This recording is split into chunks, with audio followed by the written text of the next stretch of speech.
Thomas the tank engine was feeling bright and cheerful. It was a splendid day. "Good morning," he whistled to some cows, but the cows didn't reply. "Never mind," said Thomas. "They're busy with their breakfast." Next, he saw Bertie. "Hello, Bertie. Care for a race today?" But all Bertie could say was, "Ouch! That's another hole in the road." "I'm sorry, Bertie," smiled Thomas. Thomas was still in good spirits when Bertie arrived at the next station. "Bad luck, Bertie. Now, if you were a steam engine, you would run on a pair of reliable rails." "Huh," replied Bertie. "The railway was supposed to deliver tar to mend the road 2 weeks ago. You can't trust a thing that runs on rails."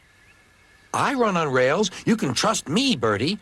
I'll see if I can find out what's happened." And Thomas puffed away towards the big station.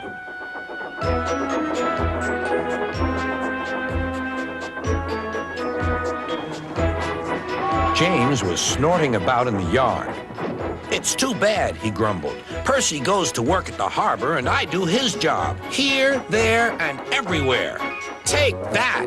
"Oh," groaned the freight cars. "Just you wait. We'll show you." Gordon laughed. "I'll tell you what, James. If you pretended to be ill everywhere, you couldn't shunt freight cars here or go to the quarry there, could you?" "What a good idea," agreed James. "Look, here comes Thomas. I'll start pretending now." Thomas was sorry to see the engines looking miserable. "Cheer up," he puffed. "It's a beautiful day." "Yes," grumbled Gordon, "but not for James." "What's the matter?" asked Thomas. "He's sick," replied Gordon. "Yes, he is. I mean, I am," stuttered James. "I don't feel well at all." "Don't worry," said Thomas kindly. "I'll help out if you're ill." Gordon and James snickered quietly to each other. Some of James's cars were coupled behind Thomas, and he steamed away to the quarry. The cars were still cross. "We couldn't pay James back for bumping us, so we'll play tricks on Thomas instead.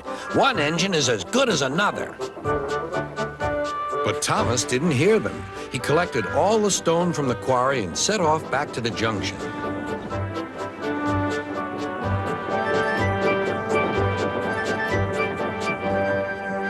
Danger lay ahead. "Now for our plan," giggled the cars. "Go faster, go faster." They pushed Thomas over the switches. "Slow down," called Thomas's driver and applied the brakes.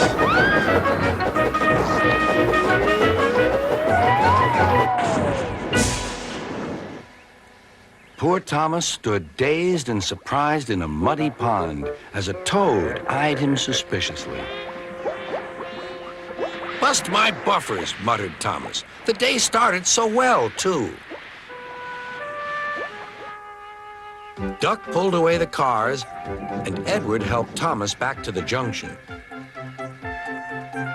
Suddenly, Thomas remembered the missing tar. He told Edward all about it. "That's strange," said Edward. "A car full of tar has been left at my station. That must be it. Driver will make sure it gets to Bertie now."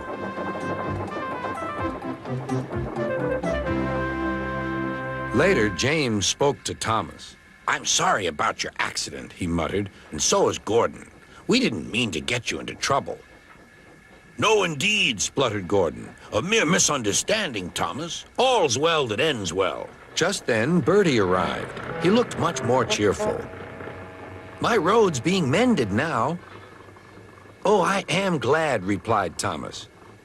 "Thanks for all you did," added Bertie. "Now I know I can trust an engine, especially if his name is Thomas."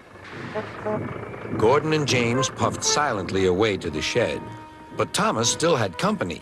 "Well, well," he sighed, "what a day for surprises."